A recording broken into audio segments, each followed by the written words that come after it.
So cool, science! Why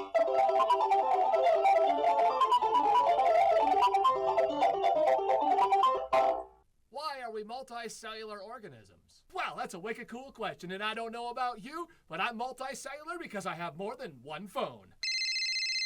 Okay, so your body is made up of hundreds of different cells that all work together as a team.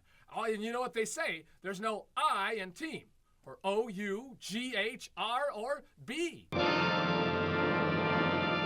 You probably have no idea how big or small the cells are in your body. Well, you know, I guess unless you're rewatching this, and well, regardless, the first time you see it's gonna be super wicked cool, amazing. All right, I'm gonna start with your heart before you depart. All right, so red blood cells are about the size of a 7mm screw head. Oh yeah, and white blood cells would be about the size of this lip balm cap, about 15mm. All right, so your bones are made of cells that roam and make their home within the honeycomb, and the body of these cells would be about the size of a 20-centimeter penny. And now onto the skin of the matter. Oh, by the way, your dermis is dangling. Well, call me Adam. And those dermis cells will be about the size of this 30-millimeter washer. And finally, in your brain box, where you're sly as a fox, is where your nerve cells hang out to rock. And your brain cells will be about the size of this 10-centimeter rope. Now here's what they look like all together. That's so wicked cool. Those are some of the cells that make up your body. And they're so wicked cool, you can see them right there compared in size. So, what do these different cells have to do with why we're multicellular? And why are these cells different sizes anyway? Well, don't look at me. Take a closer look at this.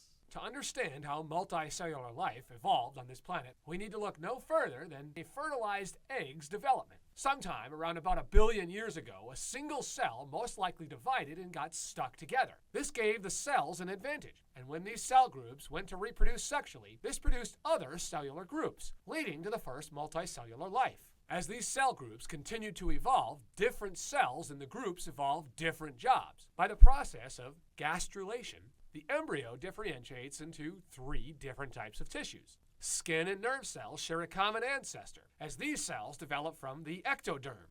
Circulatory, muscle, and bone cells share a common ancestor, as these cells develop from the mesoderm. And finally, the digestive, reproductive, and respiratory cells all evolve from a common ancestor as they develop from the endoderm. Every human spent at least 12 to 24 hours as a single cell. So now you know more about multicellular evolution. You know, being able to compare the sizes of cells right at home is why science is super cellular.